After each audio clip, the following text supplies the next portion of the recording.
Welcome to big banner. తొలి రోజే విమర్శల జడివాన. కాశ్మీర్ అల్లర్లపై పెద్దల సభలో దుమారం. మాటల తూటాలు పెల్చిన అధికార విపక్షాలు. 20 రోజుల పాటు జరగనున్న పార్లమెంట్ వర్షాకాల సమావేశాలు ముందు ముందు ఎలా ఉండబోతున్నాయో శాంపిల్ చూపించారు మన నేతలు.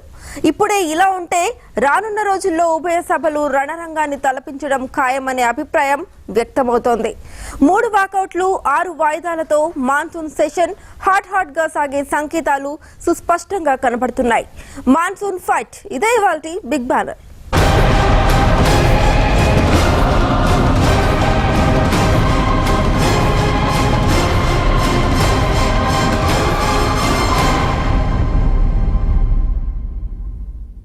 అధిక ధరలు, అరుణాచల్ ప్రదేశ్, ఉత్తరాఖండ్ అంశాలు, కాశ్మీర్ అల్లర్లు విపక్షాలకు ఇప్పుడు ఇవే ప్రధాన అస్త్రాలు. మరోవైపు 16 కీలక బిల్లులతో ఎన్డీఏ సర్కార్ సిద్ధమవుతుండగా వాటిని అడ్డుకునేందుకు ప్రతిపక్షాలు అస్త్రశస్త్రాలను సిద్ధం చేసుకుంటున్నాయి. అటు విపక్షాలను ఎదుర్కొనేందుకు ఎన్డీఏ సర్కార్ కూడా పక్కా ప్రణాళికలతో సిద్ధమైంది. అగస్టా వ్యవహారం కమలనాథుల చేతిలో బ్రహ్మాస్త్రంగా ఉండనే ఉంది. దీంతో శీతాకాల బడ్జెట్ సమావేశాల మాదిరిగానే మాన్సూన్ సెషన్ కూడా వాడివేడిగా సాగే అవకాశాలు కనిపిస్తున్నాయి.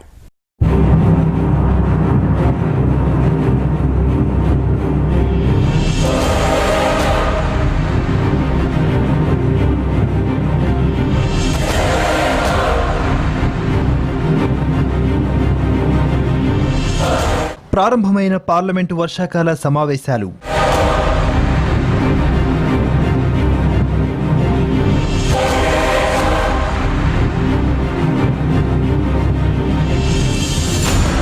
తొలి రోజే రాజ్యసభలో కాశ్మీర్ ప్రకంపనలు. जल नहीं जीतेंगे कश्मीर के लोगों का, सदन के माध्यम से मैं कहना चाहता हूं, उस लड़ाई में जम्मू कश्मीर का जो आम आवाम है.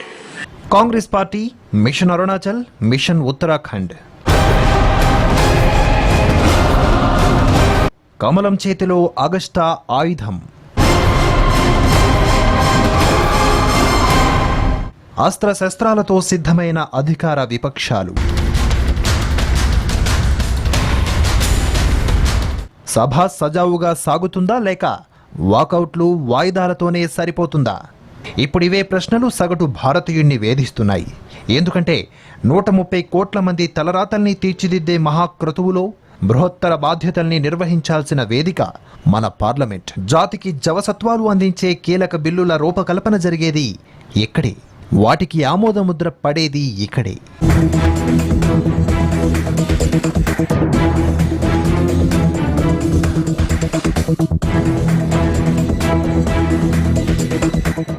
కొన్నేళ్ల నుంచి ఈ సీన్ మారిపోయింది.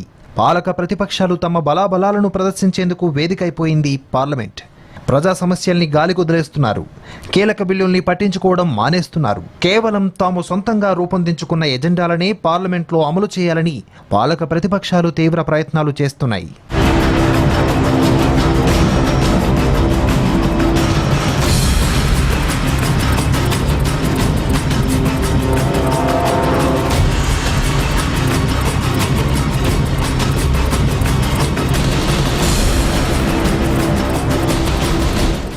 ఈ క్రమంలోనే సజావుగా సాగాల్సిన సభ అరుపులు కేకలతో దద్దరిల్లిపోతోంది. నిర్మాణాత్మక చర్చకు అవకాశమే లేకుండా పోతోంది. వాకౌట్లు వాయిదాలతోనే పుణ్యకాలం కాస్త గడిచిపోతోంది. కీలక అంశాలన్నీ పెండింగ్ లో పడిపోతున్నాయి.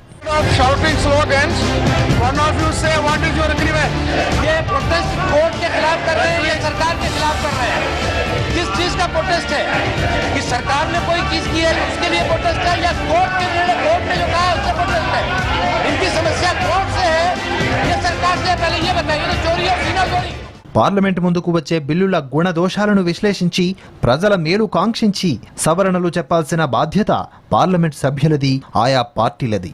కానీ ఆ బాధ్యతల్ని తాము ఎంతవరకు నెరవేర్చుతున్నామన్నది ఎంపీలే ఆత్మవిమర్శ చేసుకోవాల్సిన పరిస్థితి ఎదురవుతోంది.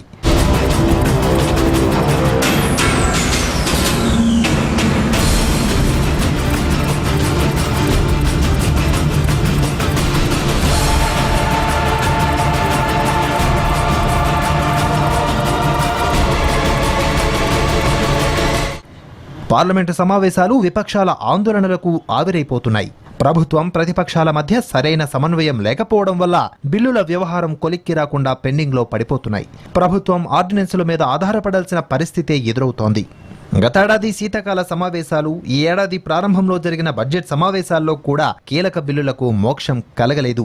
అధికార పక్షానికి లోక్సభలో బలం ఉన్నా రాజ్యసభలో ఆ పార్టీ బలహీనంగా ఉండడంతో బిల్లులు గట్టెక్కలేదు. కానీ ఇప్పుడు పరిస్థితి మారింది. రాజ్యసభలోనూ ఎన్డీఏ బలం పెరిగింది. దీంతో కీలక బిల్లుల్ని ఈసారి ఎలాగైనా గట్టెక్కించాలనే యోచనలో ఉంది మోడీ సర్కార్.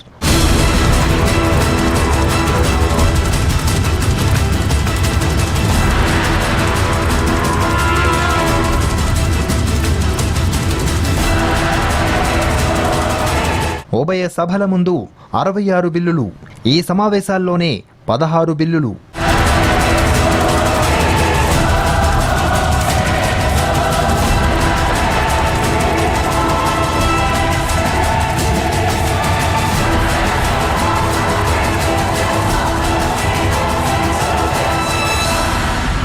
మరి సభ సజావుగా సాగేనా? బిల్లులు గట్టెక్కేనా? మన నేతలు ఈసారి ఏం చేస్తారు? పార్టీలు ఏ తీరుగా వ్యవహరిస్తాయి?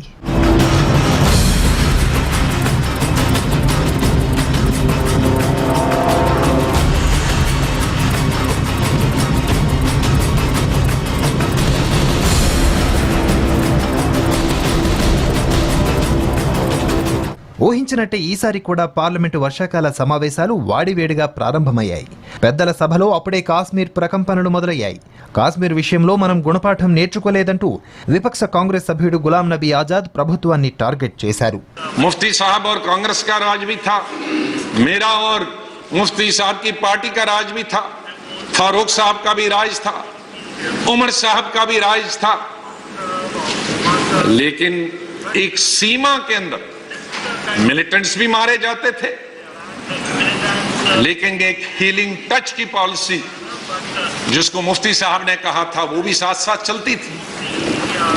मेरे वक्त में मैं समझता हूं कि कोई कमी नहीं होगी मिलिटेंट को मारने की, लेकिन जब कस्टोडियन डेथ हो गई तो मैंने कब्रों से लोग निकाले और ये साबित कर दिया कि कस्टोडियन डेथ हो गई और वो लोग पुलिस के ऑफिसर आज ही कश्मीर के हैं, बाहर के नहीं हैं, जम्मू कश्मीर पुलिस के आज भी जेलों में हैं पिछले 10 साल से. लेकिन लोगों को ये विश्वास था, भरोसा था कि मिलिटेंट को मारेगा, लेकिन आम जनता के साथ अगर अन्याय होगा तो उसको भी माफ नहीं करेंगे. ये फर्क था सर तब में और आज. అటు కాశ్మీర్ అల్లర్లపై కేంద్ర హోంమంత్రి రాజ్నాథ్ సింగ్ ఘాటుగా స్పందించారు. ఆజాద్ ఆరోపణలకు సమాధానమిస్తూనే పాకిస్తాన్ను తోడ్పారబట్టారు. కాశ్మీర్ అల్లర్ల వెనుక పాకిస్తాన్ హస్తముందని ఆరోపించారు. భారతదేశంలో ఉన్న ముస్లింల గురించి పాకిస్తాన్ బాధపడాల్సిన అవసరం లేదని చెప్పారు. తమ ముస్లింల గురించి మాట్లాడే హక్కు పాక్కు లేదని కుండబద్దలు కొట్టారు. విభజించి పాలించే సిద్ధాంతం తమది కాదన్నారు. ఉగ్రవాదుల్ని ఉక్కుపాదంతో అణచివేస్తామని హెచ్చరించారు. मैक्सिमम रेस्ट्रेंट एक्सरसाइज की जानी चाहिए. जितना अधिक से अधिक आप फोर्स का प्रयोग करने से बच सकते हैं वह आपको बचने की कोशिश करनी चाहिए. और फिर 2 दिन के बाद, 1 दिन के बाद फिर मैंने टेलीफोन करके उनसे जानकारी प्रतिदिन इसके बारे में पूछता था. और हमारे प्रधानमंत्री जी ने भी कहा जितना अधिक से अधिक रेस्ट्रेंट एक्सरसाइज की जा सकती हो वह रेस्ट्रेंट एक्सरसाइज वहां पर की जानी चाहिए.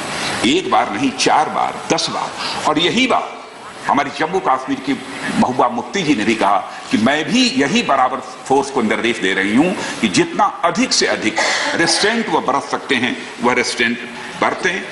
और यदि मजबूरी में यदि वेपन का प्रयोग करना है तो नॉन लेथल वेपन्स का ही प्रयोग किया जाना चाहिए. మరోవైపు అధిక ధరలు అరుణాచల్, ఉత్తరాఖండ్ అస్త్రాలను సిద్ధం చేసుకుంది కాంగ్రెస్. ఇక కమలనాథుల చేతిలో ఆగస్టా ఉండనే ఉంది.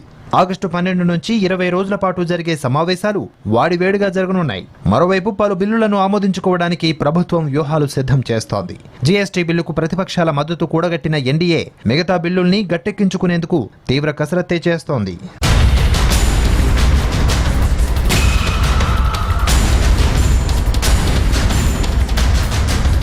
పార్లమెంటు ఉభయ సభల్లో 66 బిల్లులు పెండింగ్లోనే ఉన్నాయి. అందులో ఒక్క రాజ్యసభలోనే 56 బిల్లులు ఆమోదం కోసం ఎదురు చూస్తున్నాయి. లోక్సభలో మరో 10 బిల్లులు పెండింగ్లో ఉన్నాయి. ఈ సమావేశాల్లో జీఎస్టీతో పాటు 16 బిల్లులు 3 ఆర్డినెన్స్లను ప్రభుత్వం పార్లమెంటు ముందుకు తీసుకురానుంది. ఈ నేపథ్యంలో ఇప్పుడు అందరూ వర్షాకాల సమావేశాలు ఎలా జరుగుతాయో అని ఆసక్తిగా ఎదురు చూస్తున్నారు.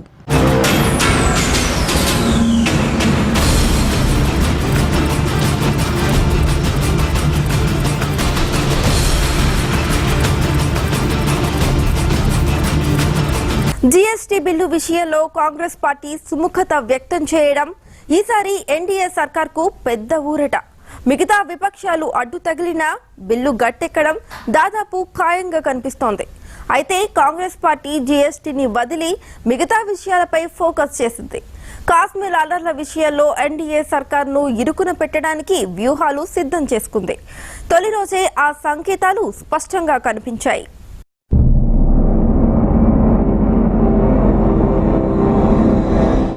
జీఎస్టీ బిల్లుకు కాంగ్రెస్ మద్దతు, ఇతర విపక్షాల మద్దతు కోసం ఎన్డీఏ కసరత్తు, ఉభయ సభల్లో సెగలు రేపనున్న కాశ్మీర్ అల్లర్లు, ఎన్ఎస్జీ సభ్యత్వం విషయంలోనూ అస్త్రశస్త్రాలు సిద్ధం చేసుకుంటున్న కాంగ్రెస్.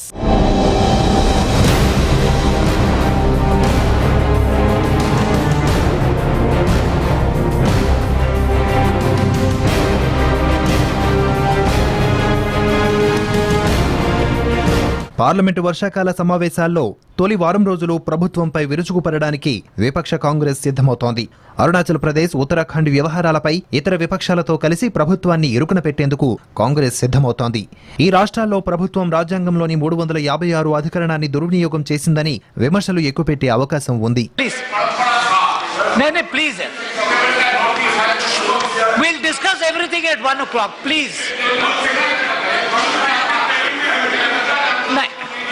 देखिए आप कर लीजिए, रूल्स कमेटी में लाइए, I have no problem with it, मगर మరోవైపు ఎన్ఎస్జీలో సభ్యత్వం సాధించలేకపోవడం వంటి అంశాలను కూడా అస్త్రాలుగా చేసుకోవాలని విపక్షం భావిస్తోంది. ఉమ్మడి పౌర స్మృతిని తీసుకురావాలన్న ప్రతిపాదనపై న్యాయ కమిషన్ నుంచి నివేదికను కోరాలన్న ప్రభుత్వ నిర్ణయంపైన ఈ సమావేశాల్లో విపక్షాలు విమర్శలు ఎక్కుపెట్టే అవకాశం ఉంది.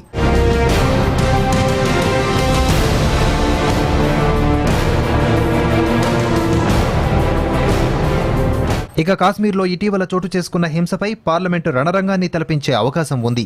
దీనికి సంబంధించిన సంకేతాలు రాజ్యసభలో తొలి రోజే కనిపించాయి. కాశ్మీర్ అంశంపై చర్చకు నోటీసులు ఇచ్చిన కాంగ్రెస్ ఎన్డీఏను టార్గెట్ చేసింది.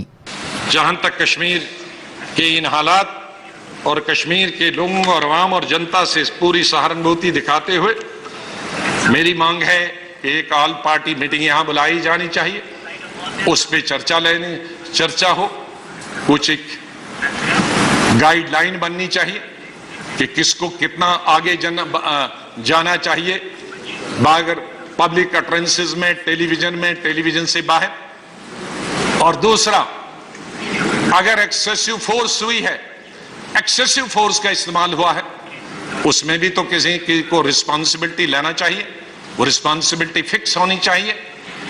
यही मेरा आपसे अनुरोध है।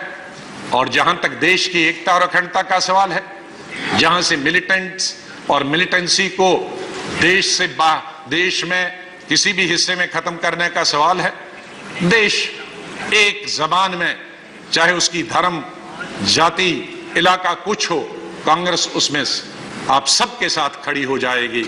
और पाकिस्तान का जो दुष्प्रचार है उसके खिलाफ भी हमारी पार्टी पूरे देश के साथ, सरकार के साथ खड़ी होगी। అటు ఎన్ఎస్జీ అంశంపైన చర్చకు కాంగ్రెస్ పట్టుబట్టే అవకాశం ఉంది. ఈ నేపథ్యంలో చర్చకు సన్నద్ధంగా ఉండాలని విదేశీ వ్యవహారాల మంత్రి సుష్మా స్వరాజ్కు ప్రభుత్వం సూచించింది.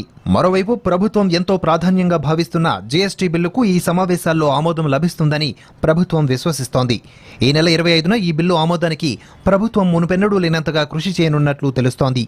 ఈ బిల్లుకు మద్దతు ఇవ్వాల్సిందిగా ఇటీవలే సీనియర్ మంత్రులు కాంగ్రెస్ నేతలతో సమావేశమయ్యారు. ఈ బిల్లును లోక్సభ ఇప్పటికే ఆమోదించగా రాజ్యసభలో గత ఏడాది ఆగస్టులో ప్రవేశపెట్టారు.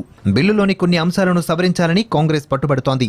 రాజ్యసభలో బడ్జెట్ సమావేశాల వరకు కూడా ప్రభుత్వానికి తగిన సంఖ్యాబలం లేకపోవడంతో బిల్లుకు ఆమోదం లభించలేదు.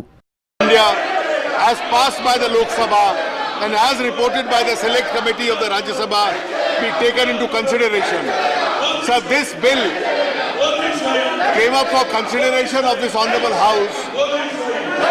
At that stage, the Business Advisory Committee had fixed a time of 4 hours for this particular bill. At that stage, this bill was to be referred to the Select Committee on a proposal made by some of the members. The Select Committee under Rule 93 has directly reported the bill to this House along with the amended bill, and I propose that this bill be taken into consideration and passed. Respond to this, that the real purpose is that they want to stall the economic progress of this country. The issue relating to the External Affairs Minister is merely a pretext. The real reason is they don't want Indian economy to grow, and that is why section after section they have been looking for one pretext or the other to make sure that the GST legislation, which will give a boost to India's GDP and economy, is not passed. If the Congress party wants the economy of this country to slow down, when every political party is in support of it, they must candidly say so. They don't need any pretext in order to say this. Arunachal Pradesh వ్యవహారంలో కాంగ్రెస్ అభిప్రాయాలతో మిగిలిన విపక్షాలు ఏకీభవిస్తున్నా GST bill అంశంలో మాత్రం కాంగ్రెస్ వైఖరితో విభేదిస్తున్నాయని, ప్రభుత్వానికి మద్దతు ఇవ్వడానికి సుముఖంగా ఉన్నాయని సంకేతాలు వస్తున్నాయి. మరోవైపు జీఎస్టీ బిల్లుపై అన్ని పార్టీలు సహకరించాలని ప్రధాని విజ్ఞప్తి చేశారు. పార్లమెంటు వర్షాకాల సమావేశాల నేపథ్యంలో అఖిలపక్ష సమావేశంలో పాల్గొన్న మోడీ జీఎస్టీ బిల్లును ప్రవేశపెట్టిన ఖ్యాతిని ఏ ప్రభుత్వం తీసుకోవాలనేది ముఖ్యం కాదని, దానికి ఆమోదం లభించడమే ముఖ్యమని అన్నారు మోడీ. 70वीं साल का एक महत्वपूर्ण पड़ाव है और 15 अगस्त के पूर्व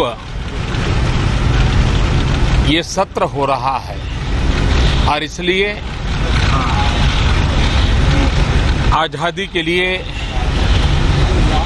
जीवन न्योछावर करने वाले सभी महापुरुषों का स्मरण करते हुए इस सत्र में इस 70 साल की यात्रा को और एक नई ऊंचाई देने के लिए, देश को एक नई गति देने के लिए बहुत ही उत्तम स्तर की चर्चा हो, बहुत ही महत्वपूर्ण निर्णय हो, तेज गति से देश आगे बढ़े, इसके लिए सब मिल करके कंधे से कंधा मिला करके संसद में देश को दिशा देने का काम हो। मुझे विश्वास है कि सभी दल पिछले कई दिनों से सबसे अलग अलग बात भी हो रही है, सामूहिक बात भी हो रही है और उससे यही भाव प्रकट हो रहा है कि हर किसी का मूड अच्छे से अच्छे निर्णय करने का है, तेज गति से देश को आगे बढ़ने का है.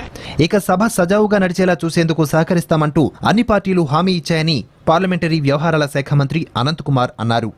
బిల్లులోని అంశాల ఆధారంగా వాటికి మద్దతు ఇస్తామని కాంగ్రెస్ తెలిపిందని చెప్పారు. జీఎస్టీ బిల్లుపై అన్ని పార్టీలను సంప్రదిస్తామన్నారు. పార్లమెంటు సమావేశాల్లో 16 బిల్లులను ప్రవేశపెట్టాలని ప్రభుత్వం భావిస్తున్నట్లు అనంత్ కుమార్ తెలిపారు. వీటిలో 3 బిల్లులు అత్యవసర ఆదేశాల స్థానంలో రానున్నాయని చెప్పారు. అన్ని పార్టీల ఏకాభిప్రాయంతో జీఎస్టీకి ఆమోదం పొందాలనేదే ప్రభుత్వ ఉద్దేశమని చెప్పారు. They are going to support the bills on the basis of the merit.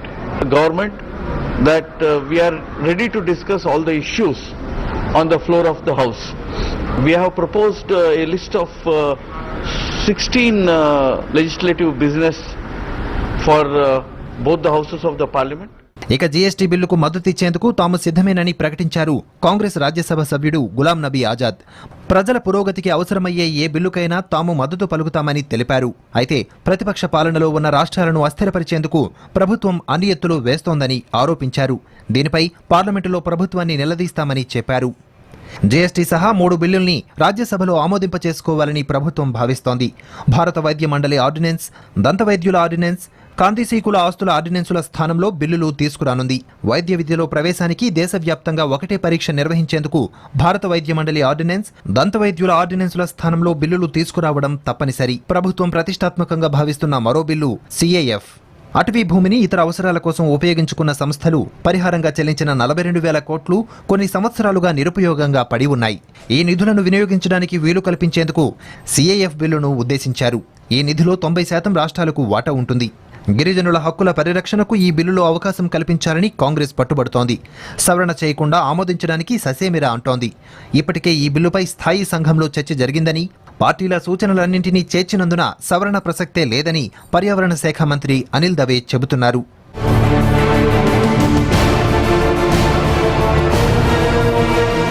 ఈ నేపథ్యంలో రాజ్యసభలో పెండింగ్లో ఉన్న బిల్లుల ఆమోదానికి ప్రభుత్వం తీవ్రంగా కృషి చేయాల్సి ఉంటుంది. Samajwadi party, Bahujan Samaj party, Trinamool Congress, NCP, Biju Janata Dal వంటి కాంగ్రెసేతర విపక్షాల మద్దతును కూడగట్టుకోవాల్సి ఉంటుంది.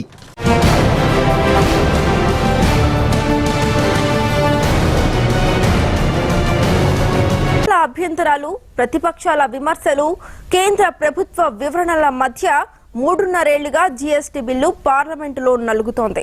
గతేడాది లోక్సభ గడప దాటినా రాజ్యసభలో మాత్రం బిల్లుకు చుక్కెదురైంది. ఈసారి పెద్దల సభలో కూడా గట్టెక్కడం ఖాయంగా కనిపిస్తోంది. ఇంతకీ జీఎస్టీ బిల్లు ఏం చెబుతోంది? ఈ బిల్లు వల్ల రాష్ట్రాలకు లాభమా, నష్టమా? కేంద్రం ఇస్తున్న వివరణ ఏంటి? రాష్ట్రాలకున్న అభ్యంతరాలేంటి? ఇలాంటి సందేహాలెన్నో ప్రస్తుతం వాణిజ్య వర్గాల్లో నెలకొని ఉన్నాయి. ఇంతకీ జీఎస్టీ బిల్లులో ఏముంది? ఈ బిల్లు రాష్ట్రాలకు అనుకూలమా, ప్రతికూలమా? జీఎస్టీ అమలైతే దేశ ఆర్థిక వ్యవస్థ పరుగులు తీస్తుందా?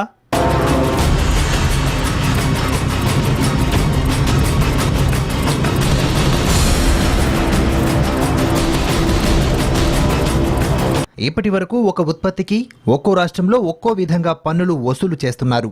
కానీ జీఎస్టీ అమలైతే దేశవ్యాప్తంగా ఒకే రకంగా పన్ను చెల్లించాల్సి ఉంటుంది. దీనివల్ల వినియోగదారునికి వ్యయం తగ్గే అవకాశం ఉంటుంది. స్థూల జాతీయోత్పత్తి కూడా 0.9 నుంచి 1.7% వరకు పెరిగే అవకాశం ఉందని ఆర్థిక విశ్లేషకులు చెబుతున్నారు. భారత రాజ్యాంగం ప్రకారం సరుకుల అమ్మకం విషయంలో కేంద్రానికి, సేవల విషయంలో రాష్ట్రాలకు పన్ను విధించే అధికారం లేదు. అయితే జీఎస్టీ ద్వారా అన్ని పన్నులు ఒకే గొడుగు కిందకు వస్తాయి. ఈ బిల్లు ఆమోదం పొందాలంటే రాజ్యాంగ సవరణ అవసరం. అందుకు పార్లమెంటులో 3/2 మెజారిటీ కావాలి. అందుకే ప్రక్రియను ముగించుకొని లోక్సభలో జీఎస్టీ బిల్లు 122వ రాజ్యాంగ సవరణగా కార్యరూపం దాల్చింది.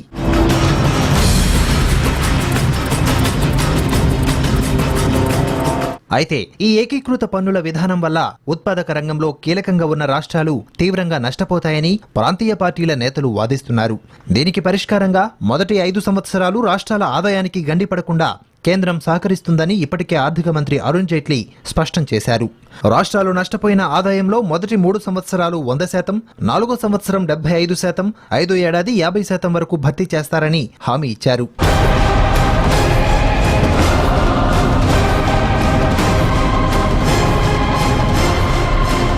2005లో తీసుకొచ్చిన వ్యాట్తో పోలిస్తే జీఎస్టీ దేశ పన్నుల వ్యవస్థను సమూలంగా మార్చేస్తుందని నిపుణులు సైతం అంచనా వేస్తున్నారు. జీఎస్టీ అమల్లోకి వస్తే పన్నుల భారం తగ్గడంతో పాటు ఖర్చులు కూడా తగ్గుతాయని వ్యాపార పారిశ్రామిక వర్గాలు సైతం కొండంత ఆశతో ఉన్నాయి. వాస్తవానికి జీఎస్టీ కోసం వాజ్పేయి జమానాలోనే ప్రయత్నాలు జరిగాయి. అప్పటి పశ్చిమ బెంగాల్ ఆర్థిక మంత్రి అసీమ్ దాస్ గుప్తా నాయకత్వంలో ఒక సాధికార కమిటీని కూడా ఏర్పాటు చేశారు. అయితే 2004లో ఎన్డీఏ అధికారం కోల్పోవడంతో ఆ కమిటీ కూడా అర్ధాంతరంగా ముగిసింది. తరువాత 2009లో కాంగ్రెస్ నాయకత్వంలోని యూపీఏ ప్రభుత్వం సైతం జీఎస్టీ బిల్లు కోసం ప్రయత్నించింది. అందుకోసం లోక్సభలో బిల్లు కూడా ప్రవేశపెట్టింది. అయితే జీఎస్టీ వల్ల తమ రాబడి పోతుందని అనేక రాష్ట్రాలు గగ్గోలు పెట్టడంతో బిల్లును వెనక్కి తీసుకుంది మన్మోహన్ సర్కార్. ప్రస్తుతం కేంద్ర రాష్ట్ర ప్రభుత్వాలు వివిధ వస్తు సేవలపై ఎడాపెడా పన్నులు విధిస్తున్నాయి. Central excise duty, service tax, రాష్ట్రాల వ్యాట్, ఎంటర్టైన్మెంట్ ట్యాక్స్ వంటి పన్నుల బాదుడుతో అటు పరిశ్రమలపైన, వినియోగదారుడిపైన పెద్ద ఎత్తున భారం పడుతోంది. ఉత్పత్తి దశ నుంచి అమ్మకం, వినియోగం వరకు ఈ భారం పడుతోంది. దీంతో అనేక వస్తువుల ధరలు అసలు కంటే కొసరెక్కువ అన్నట్టు తయారైంది. ఫలితంగా వినియోగదారుడు ఉత్పత్తి ధర కంటే అధిక ధర చెల్లించాల్సి వస్తోంది.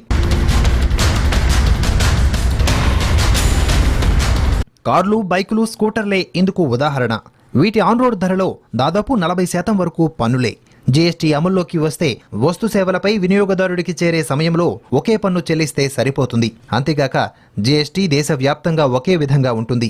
ప్రపంచంలో దాదాపు 148 దేశాలు ఇప్పటికే జీఎస్టీ అమలు చేస్తున్నాయి. ఆ దేశాల్లో సగటు పన్నుల భారం 15 నుంచి 18% మాత్రమే. మన దేశంలో మాత్రం కేంద్ర రాష్ట్ర ప్రభుత్వాల పన్నుల వల్ల వస్తు సేవలపై ఈ భారం 30% వరకు పడుతోంది. జీఎస్టీ అమల్లోకి వస్తే ఈ భారం చాలా వరకు తగ్గే అవకాశం ఉంది. అటు జీఎస్టీ వల్ల ఉత్పత్తి ఖర్చులు తగ్గి ఎగుమతులు సైతం పెరుగుతాయని వ్యాపార వాణిజ్య సంఘాలు చెబుతున్నాయి. మేక్ ఇన్ ఇండియా సక్సెస్ కూడా జీఎస్టీతో ముడిపడి ఉందని మోడీ సర్కార్ భావిస్తోంది. అందుకోసం జీఎస్టీ బిల్లును ఎలాగైనా ఆమోదింప చేసుకోవాలని పట్టుదలతో ముందుకెళ్తోంది. ఈ బిల్లును రాజ్యసభ కూడా ఆమోదిస్తే వచ్చే ఏడాది ఏప్రిల్ 1వ తేదీ నుంచి అమలులోకి వస్తుంది.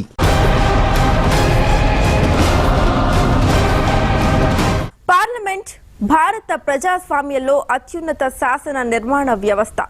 అధికార పక్షం ప్రతిపక్షం జోడు గుర్రాలై పార్లమెంటరీ వ్యవస్థను ముందుకు నడిపించాలి. కానీ గత కొంతకాలంగా సీన్ మారిపోతూ వస్తోంది. అధికార పక్షం ముందుకు లాగితే ప్రతిపక్షాలు, పాలకవర్గం ఓకే అంటే ప్రతిపక్షం నాట్ ఓకే అంటూ పంతాలకు పోతున్నాయి. అయితే జీఎస్టీ బిల్లు విషయంలో కాంగ్రెస్ పార్టీ సుముఖంగా ఉండడం ఈసారి సమావేశాల్లో కీలక పరిణామం. ఇదే ఇవాల్టి బిగ్ బ్యానర్. రేపు మరో అంశంతో మళ్ళీ కలుద్దాం. చూస్తూనే ఉండండి భారత్ టుడే, భారతీయుల హృదయ స్పందన.